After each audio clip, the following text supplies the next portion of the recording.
Bitcoin, the world's first decentralized digital currency. But how did it all start?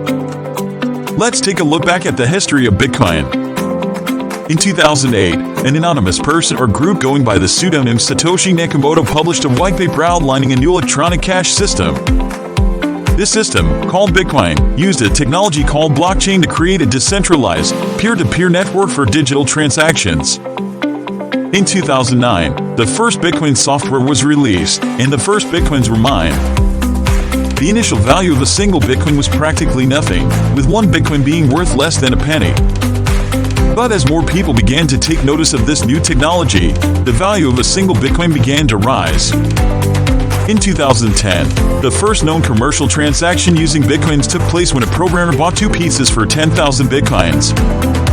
Today, the value of those 10,000 Bitcoins would be worth over $500 million.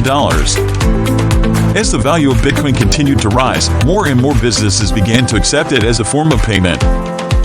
Today, you can use Bitcoin to buy everything from coffee to airline tickets. It has become a mainstream currency with millions of users worldwide. While the future of Bitcoin is still uncertain, it has established itself as a revolutionary technology that has changed the way we think about money. It has opened the door to new possibilities and new ways of conducting transactions. And we can expect to see even more innovation in the world of Bitcoin in the years to come.